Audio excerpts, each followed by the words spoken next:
निजीकरण के विरोध में कार्य बहिष्कार से लौटे बिजली कर्मियों पर अब घाटा कम करने का दबाव है। पर पूर्वांचल विद्युत निगम के हेड ऑफिस वाराणसी में है और यहीं की बात की जाए तो बिजली विभाग के घाटे को कुछ सरकारी विभाग ही बढ़ा रहा है। वाराणसी में स्थित सरकारी विभागों पर सालों से बिजली विभाग का 650 करोड़ से ज्यादा का बिल बकाया है। बिजली विभाग के निजीकरण का प्रस्ताव इसलिए किया जा रहा है क्योंकि सरकार का कहना है कि बिजली विभाग घाटे में है। हालांकि बिजली कर्मियों के आंदोलन के बाद ये मसला जनवरी 2021 तक के लिए टाल दिया गया है, पर बिजली कर्मी काम पर वापस आने के बाद अब राजस्व के घाटे को कम करने की जुगत में लग गए हैं।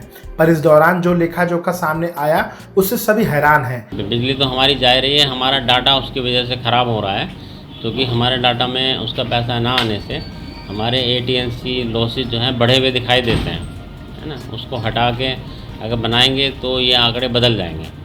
इसी तरह से एक बुनकर हमारे उपभोक्ता होते हैं जो बनारस में बहुत बड़ी संख्या में है। मैं समझता हूँ 19,000 के करीब बुनकर होंगे, 29,000 लगभग बुनकर उपभोक्ता है जिनका जो सरकार की नई नीति के हिसाब से बुनकर उपभोक्ता को उसके बिल में ही सब्सिडी दे दी जाती है और वो उसको हटा के अपना बिल जमा कर सकता है। जो उसको छूट मिलनी है मिल गई, लेकिन हमें जो पैसा बुनकर विभाग से मिलना है वो रेगुलर नहीं मिलता है और पूरा भी नहीं मिलता है, जिसकी वजह से भी हमारे बकाया में जो वृद्धि दिखाई देती है और आंकड़े हमारे ख़राब हो रहे हैं। वाराणसी में सरकारी विभागों पर बिजली विभाग का लगभग 650 करोड़ से ज़्यादा का बकाया है और अब बिजली विभाग इसे वसूलने की तैयारी में है, चाहे इसके लिए सरकारी विभागों की ही बिजली क्यों न काटनी पड़े। वाराणसी में जिन सरकारी विभागों पर सबसे ज़्यादा बिजली का बिल बकाया है वो कुछ इस तरह है।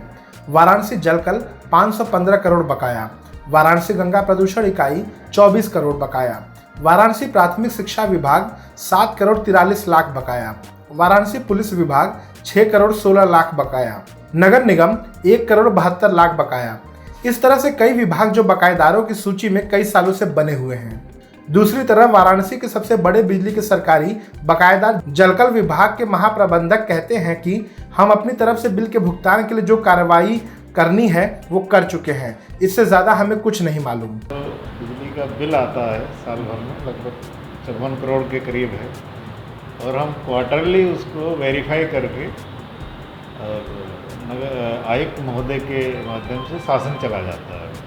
शासन में बिलों का भुगतान हम जो भी क्वार्टरली है सारे हमने वेरीफाई करके भेज दिए। देखिए ऐसा है, सरकारी बकाया में हमारे दो तरह के भुगतान होते हैं।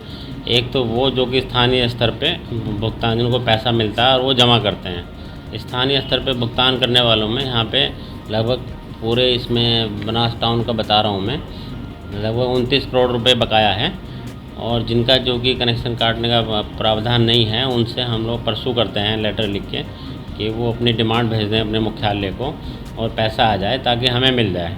लेकिन ये पैसा साल में एक बार ही आता है, वो भी आंशिक ही आता है। दूसरी तरह के वो विभाग हैं जिनका भुगतान केंद्रीय स्तर पर वो डिपार्टमेंट टू डिपार्टमेंट समायोजित होता है, जिसका पैसा नहीं आता है वो केवल लेखे में लिया जाता है।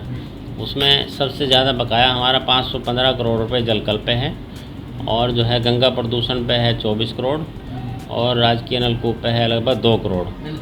तो इसमें इसकी जो है WMCR जारी करने का जो प्रावधान होता है वो जब भी आती है आंशिक रूप से ही आती है।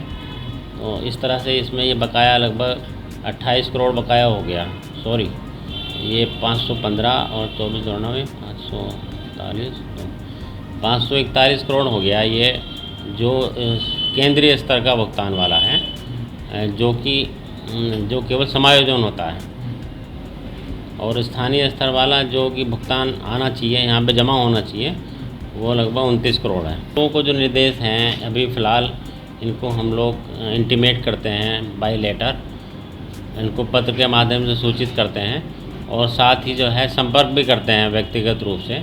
अधिशासी अभियंता लोग संपर्क करते हैं और उनसे ये अपेक्षा की जाती है कि संबंधित विभाग अपने मुख्यालय को उक्त ये पैसा मंगाने के लिए डिमांड भेज दे और हमें उसकी प्रति दे दें ताकि हम भी उसको जाए अपने मुख्यालय को भेज के वो पैसा जल्दी से जल्दी मंगाया जा सके।